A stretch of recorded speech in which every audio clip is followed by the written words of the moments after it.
Shout out to Daddy. Hey y'all, what it do? Back with your favorite cake. Sorry, yo. I just got back from Pilates. And then I was reading this, no, I wasn't reading. I was listening to this YouTube video. On,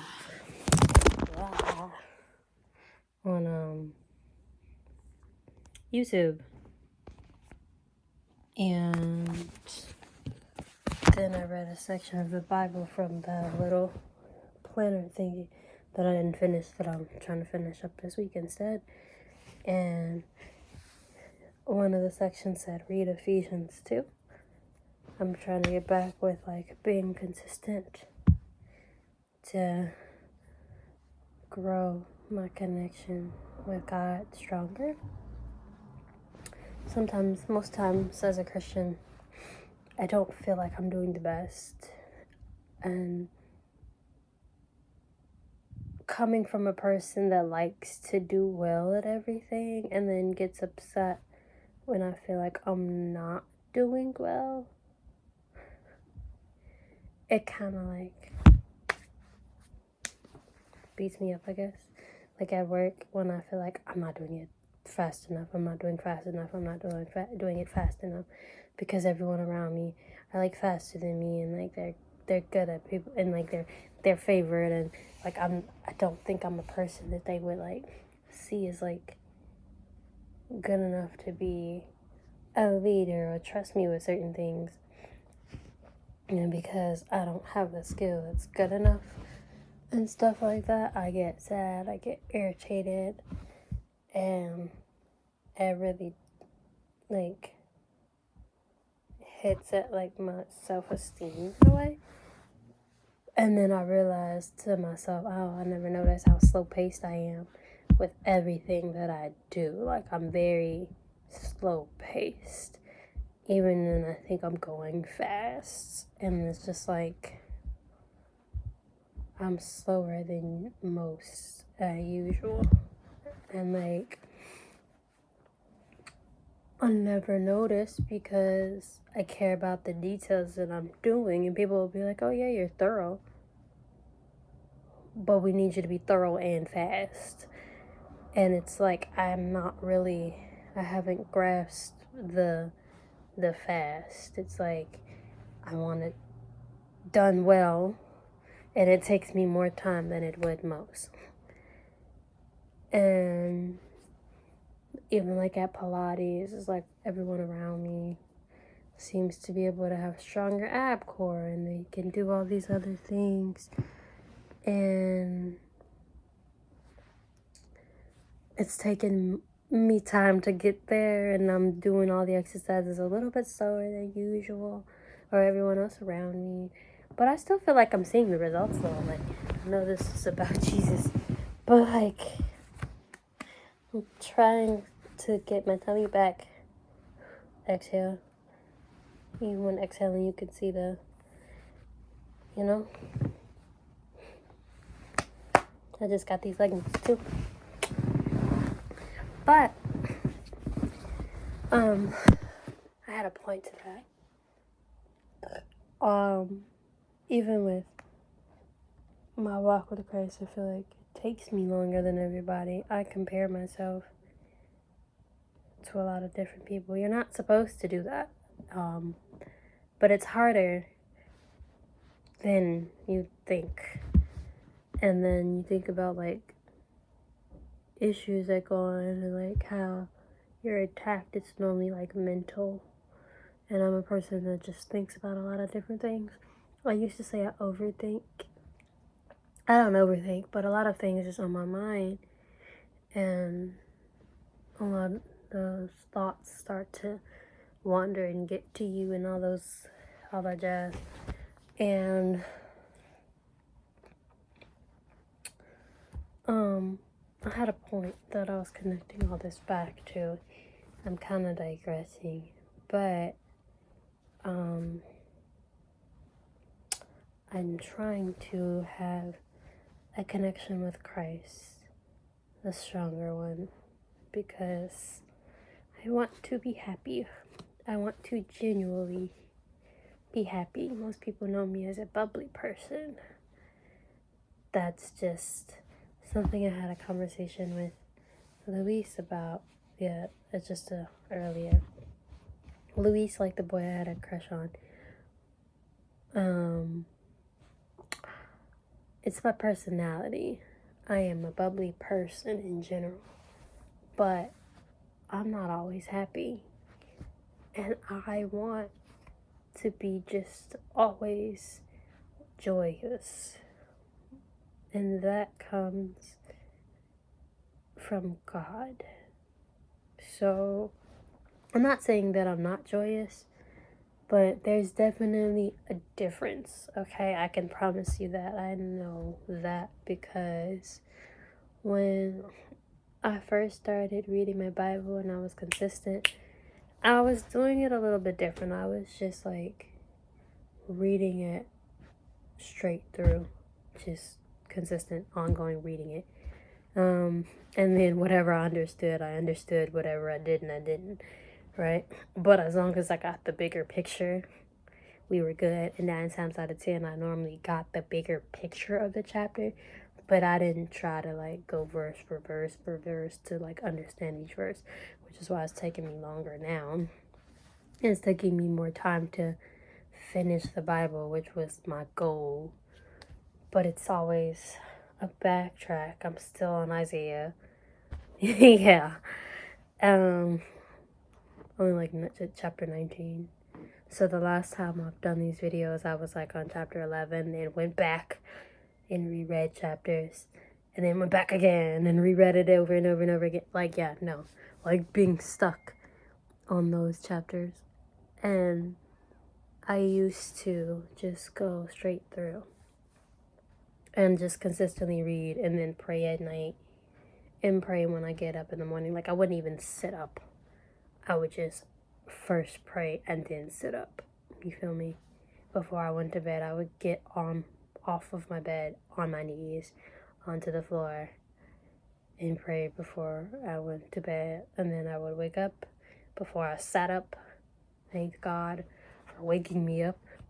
I still actually do that, but I haven't been on my knees to pray before bed in a minute. And then I try to like push through because sometimes my prayers get longer than what I used to do. Sometimes. And your girl's knees is not, you know.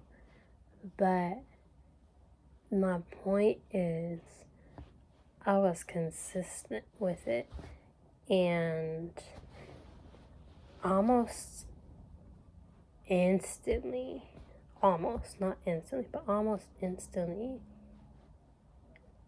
you feel a difference internally, which is the point that I'm getting to. There was a joy inside of me that I couldn't even explain. And it didn't matter what was going on around me. It felt like, there's a song called Did It For Me. I forgot her name. But she's like, I feel like you did it for me. Like, the sun is shining and it just felt like so personal. Like, the sun is shining because God is smiling at me. Like, every day I walked outside and it was just so bright, about to storm, and there was just like a peak of sunshine. And internally, I just felt just so light, overjoyed for no given reason. And all the things that I was struggling with during that time just did not exist. Like the circumstances around me weren't different. It's just internally inside it felt different. And that is a difference between just being a perky, bubbly person and being happy versus just having true joy. My life around me is like in shambles, but there was something inside that's just like, everything's fine. It'll be fine, you know? Me, a big issue that I have is fear, right? And at the time, that fear was like more of a paranoid kind of fear. It was more of a, because where we were living, it was more of a paranoid fear. It was because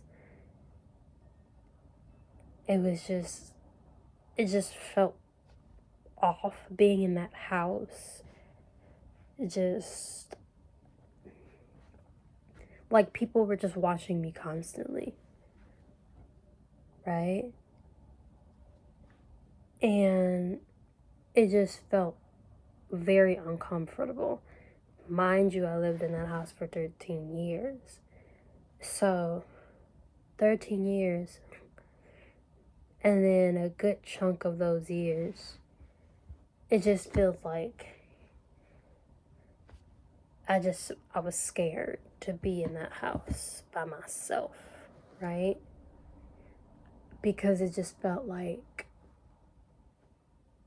depending on where I went in the house, it just felt like somebody was just watching me, just staring at me.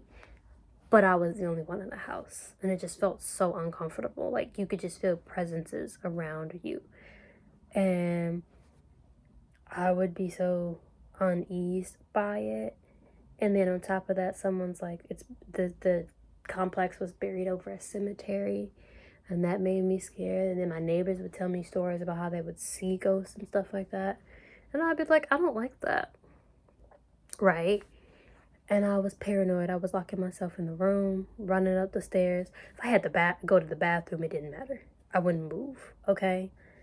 And then when I started just reading my Bible, I'm going to get to the point, trust me.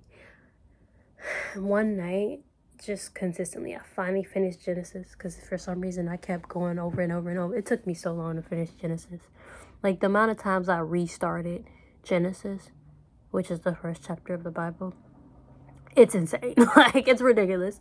And one day I was like, we're going to do this. I finally read through the entire thing, right? Because normally I would start and then stop and then start and then stop, because I get confused. And when I get confused, I get frustrated, right? I don't like being confused. And I don't think anyone does, though. But to a extent, like, my first time trying to read my Bible as a teenager, I tried to pick up my Bible because my auntie gave me one. It's a really pretty, it's gorgeous. It's white and gold. And it's just so pretty. The text is just so small. Like, it's terribly small. But it's so beautiful. And I was just like, I just need to read this. Like, I have to. And despite it being so small, I read it. And I just did not understand any of that. And I got so confused and frustrated. I slid the Bible away because I was upset that I was so confused that I didn't even know what it meant. Because I wanted to throw it. Because for some reason, my little anger issues that I was having is when I got mad, I was throwing stuff for whatever reason. Don't understand where that came from. But, like, I was angry. And when at the time I'd be throwing things when I'm mad. But I had the sense, at least, to not know to do that. To know not to do that. I wasn't that dumb, okay? Like, we still got a working mind. And I thought I was just angry, and I was like, I ain't gonna do that. So I slid it away angry, because I was just for some reason confused, right? And yeah, I just don't like being confused. And when I picked it up again, I got older. And then I picked it up again. It was at this point when I'm in my 20s. I just kept reading through, and I was like, it's okay. Just read it. Just read it for now. That's it. That's all. Just read it. And I read it the entire night for like hours. And I was so proud that I finally finished Genesis. I was like, oh my goodness, finally. And by the end of that, those presences didn't go anywhere. Like, I still felt like there were things or people or a presence in the room watching me, but something inside of me, and like the thought of, when I had the thought of like, oh, that's still there, it was more like don't worry about it. They can't touch you. I had this like reassuring feeling and thought, which I presume was just God reassuring me, you're fine. Trust me.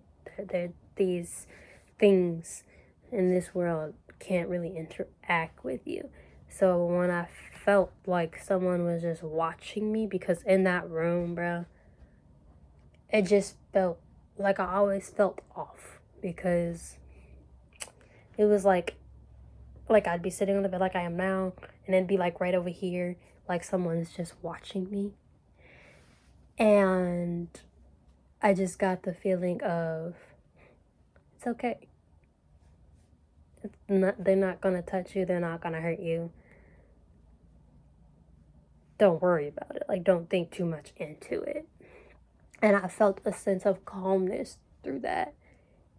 And then it went from that, and then on top of that, not only paranoia with like spirits, but just the fear of something happening to my brother was also something that was on my mind a lot, right? That's always been on my mind. It's also probably been on my mom's mind. I think that was our biggest fear living over there, because we didn't live in a good neighborhood, and he's a black man, right? Or he was a black man. So that being the case, it's always like a fear for your black man, whether he be your brother, your son, your husband, your, like, whatever the case, your uncle, your father. It's a fear because we live in a world that hates you just because of your skin color. And so every day you walk out that door, just because of your skin color alone, it's not guaranteed that you're offered another day for your life. And just knowing that was just very scary, especially living in a low income, gang membered community that often had people come and shoot up the place all the time. Sometimes you'd watch it. It's like seeing certain things. And I'll never forget watching a dude shoot somebody outside my window a few hours before I had to go to school. You feel me? And just walking by like it was nothing. Like ignoring it because it's not your business, you know? And just that alone is just really messed up. And yeah. So Oren was a really big fear. If anything, probably the biggest fear, even above like spirits and things, because it's something that's actually like you can actually see. So that alone is just kind of scary. And it was something that I could tell me and my mother stressed about every time he walked out that door, of whenever we hear gunshots, is that him or not, you know? The biggest fear was Oren dying by a gunshot. And every day we heard gunshots coming home in the middle of the night, just the paranoid, the fear of, please don't let it be Oren, please don't let it be Oren, please don't let it be Oren, please don't let it be Oren, you know? And then one day, mommy came home and I was reading my Bible and she heard gunshots, and she, like always, like our reaction is to look out the window, jump up so fast, look out the window and look around just to see, make sure Oren's car isn't out there or he's not walking. I didn't do that. I felt calm. I had the thought first and was like, I wonder. And then when I had, I wonder, it was he's fine. Things are okay. And I felt calm within that. So almost instantly from reading the Bible, I felt like a sense of like peace from all the problems that I was having, from like paranoia and just the fear of like death of like loved ones that you were well aware could possibly die like tragically. And just I just felt a sense of peace from that. And then from that, afterwards, this guy that I started, like, I really liked so bad, was convinced this is my person. This is my person. He came back around, and my delulu self thought it was from God. You feel me? Thinking, oh, this is probably because I'm reading the Bible when like I'm obeying what I'm supposed to be doing. This is probably just like a reward. A reward for doing what you're supposed to. I got a low battery notification, so I'm gonna try to talk faster.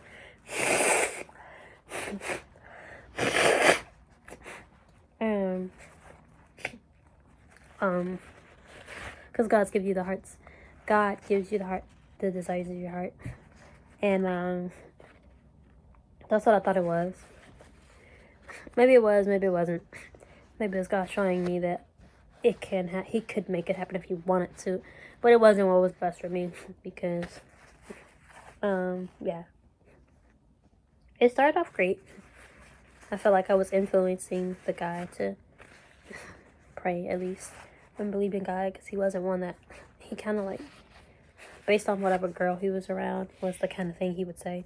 He was around a girl that was always talking about the universe. He started talking about the universe. He started hanging around me. He started talking about God. So maybe I was a good influence. Maybe I wasn't. Who knows? That's not the point. We're not here to talk about him. One day I stopped praying. Or I stopped reading. I still said like a daily prayer, like in the morning, like thank you for waking me up. But I stopped praying. And I stopped reading the Bible as frequent because it didn't feel genuine. And I thought in my mind, this is disrespectful to God to not be genuine about doing this. And so I don't want to do it if it's not genuine, because this feels disrespectful. So I had a prayer saying that, hey, please forgive me. One day I'll come back. But I can't do this. Like, this hurts a lot. And I'm upset. And I can't fake the fact that I'm upset. Please let me know my brother is okay. And please forgive me. And welcome me when I'm ready to, like, try this over again. Saying that out loud, that sounds disrespectful, actually. The fact that I did that is crazy. I don't like that at all, saying that aloud.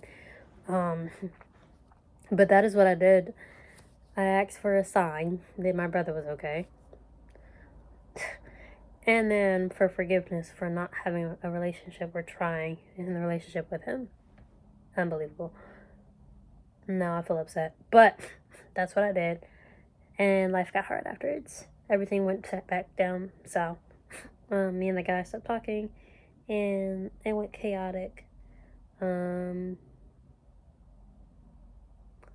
didn't necessarily go to boys like I did when Johnson died, though.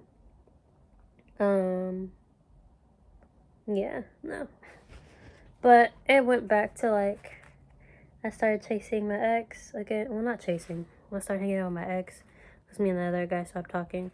Things got bad. I started picking up his traits. Toxic relationships and situationships. I went to school. Then I met this really great guy that I genuinely really like, who I really want, who I'll be comparing myself to a lot, because he's claiming to be a man of God. And I really like him because I like the idea that he's claiming to be a man of God. He also makes me feel certain kind of things, and I'm trying not to lust over him. I like him. He has shown me that he does not want me. I still like him. I still compare myself in my walk with Christ to his, because he seems like he's better than me. You're not supposed to do that. And then I'm gonna just fast forward to the point so my phone doesn't die.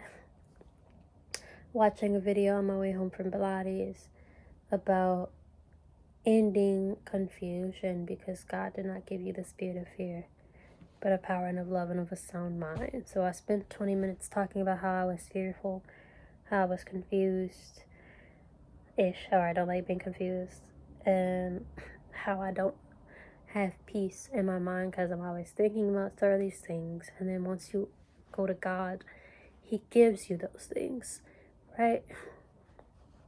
And then I was just like, let's read my Bible because I didn't read it this morning.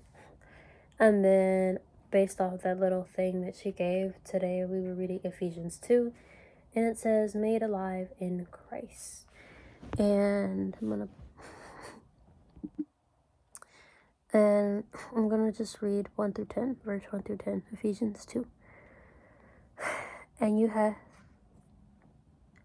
hath he quickened who were dead in trespasses and sin, wherein time past you walked according to the course of this world, according to the prince of the power of the air, the spirit that now worketh in the children of disobedience, among whom we all had our conversations in the time past in the lusts of our flesh, fulfilling the desires of the flesh and of the mind, and were by nature the children of wrath, even as others.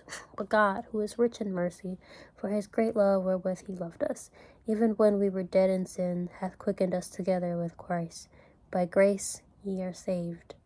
And he hath raised us up together, and made us sit together in heavenly places in Christ Jesus, that in the ages to come he might show the exceeding riches of his grace and his kindness towards us through Christ Jesus. For by grace are ye saved through faith, and not of yourselves. It is the gift of God, not of works, lest any man should boast. For we are his workmanship, created in Christ Jesus unto good works, which God hath before ordained that we should walk in them. It made me cry a little bit, and I highlighted pink in the things because it just made me think, I'm saved simply for the fact that our God and Creator just has the mercy and kindness to do so. Nothing more, nothing less. And that just made me emotional that I didn't know how to do or act. And so I decided to record myself because that was the biggest point. So all these things that you're doing that you're not supposed to be doing. You're not supposed to be angry. You're not supposed to be so lustful. You're not supposed to doubt. It's disrespectful to doubt because it means you lack little faith. O ye of little faith. And I feel guilty all the time and not knowing, and I feel confused all the time, and that still feels like a part of doubt. And having the faith of a mustard seed, even just the slightest faith, and then I question, do I have faith? Just the slightest faith? Why can't I have enough? Why don't I have more? And sometimes it's hard, and just all these things that go on, and my mind is just I want to be good, I want to be happy, I want to go to heaven, I want to go to heaven, I want to see people, I want to experience it, I want to be enough for once. All these things, and just knowing, calm down, chill. You're going to heaven simply for the fact that he's merciful. He's going to switch you, just quicken you, he would change your life just like that, speak to you just like that, save your life just like that. You'll start to hear his voice just like that. He's going to protect you just like that, simply because he's God. And it just made me cry, because as I got older, or the older I get, the more I'm just I don't deserve it. But just that hope of knowing the amount of mercy that he may give on my life.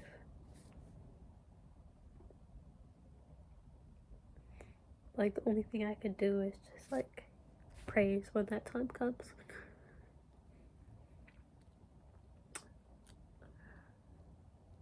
And every day I patiently wait to just be able to hear his voice consistently. And I know it's it's my fault, but just every day, just one day, every time I wake up, it's just one day I'll be able to hear you, one day I'll be able to do things that I'm supposed to be doing. And I don't know who I'm attached to in the sense of why my life matters. But just one day it'll work out the way it's supposed to. One day I'll just be filled with joy. One day I'll have the love life that I want. I'm still hoping that it's with Trey. It's so funny because once upon a time I said I wanted to be this other guy that I was so crazy about. At least Trey's a man of God. We're trying. But I shouldn't compare myself to him. Because our walks are different. And if we're meant to be together, we'll be together. And if not, it is what it is. The only thing I want is him to think about me, about maybe how he did me. But if he doesn't, I'll probably be healed by the time it comes around, and I won't care no more.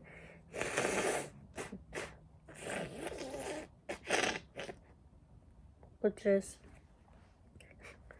knowing that made me happy, and to know that it's okay. Things will be okay. Just because of God and who He is. There's nothing that you did, do, can do, will do, won't do that would change what's to come, because God has already decided what's going to happen and allowed things to happen. Now, you still get free will, but 9 times out of 10, all those things work towards us coming to Him. Because free will, we'd all be just like in destruction. Like, complete free will would just all be in destruction again. Like, hello, clearly. But just by showing grace and mercy to us, and using our free will and mess ups as a way to just come back to Him anyway. It makes more sense in my head, actually. But it just made me cry. And it's still making me cry. Because that's such a, like, I don't know, like,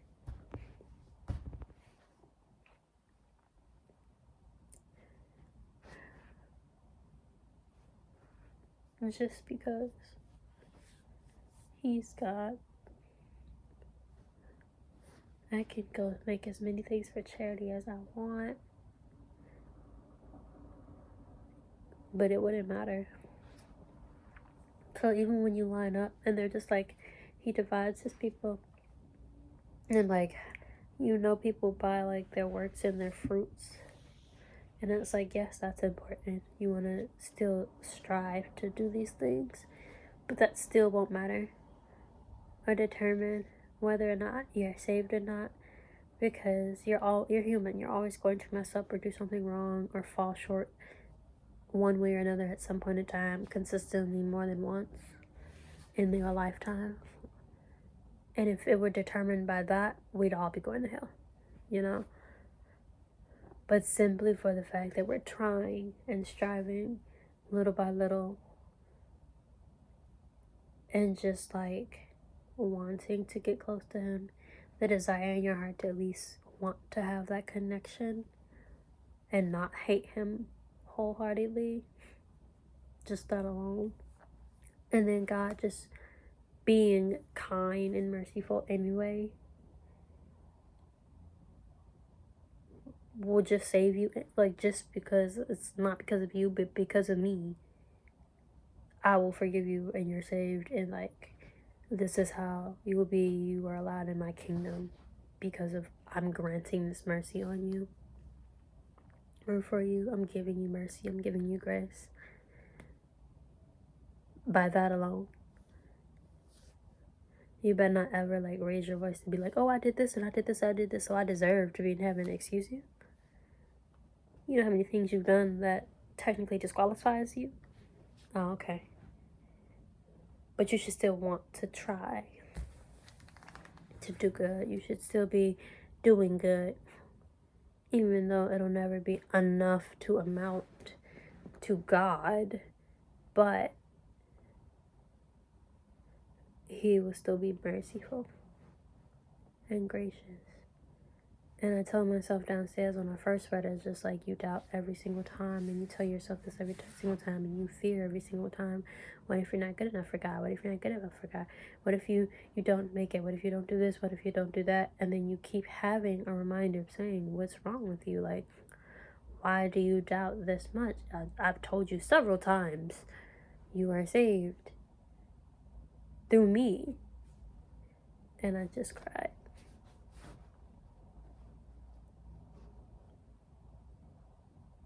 Yeah.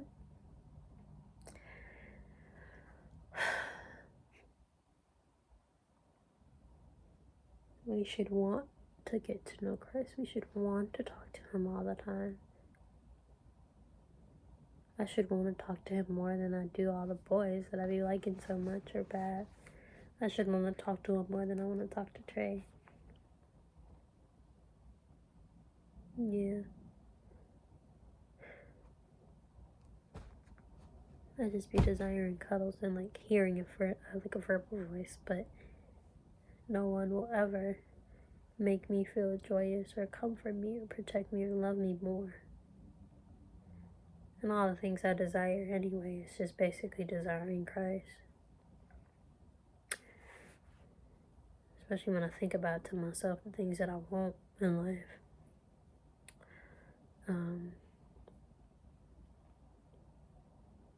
Yeah.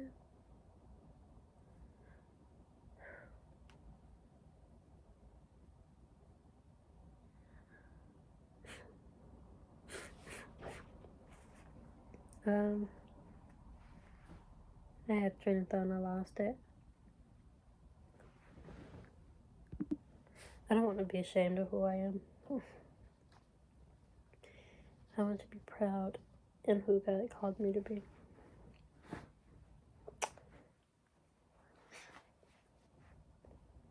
It's time to get it together. Yeah. And I hope I'll meet Trey at the other side, but it's time to get it together. Because that's real love. Someone that forgives multiple times over and over and over and over and over again just because of who they are. And people tell me I'm too nice for forgiving a boy that did me bogus when I know better. I could never do the things that God does. But I will spend every last of my breath trying to be Christ-like. Pray for me. I am anointed. I am a daughter of the Most High. I am loved. And I am enough. And I am protected by God Almighty. And I will not fear no evil or darkness. And no weapons formed against me shall prosper.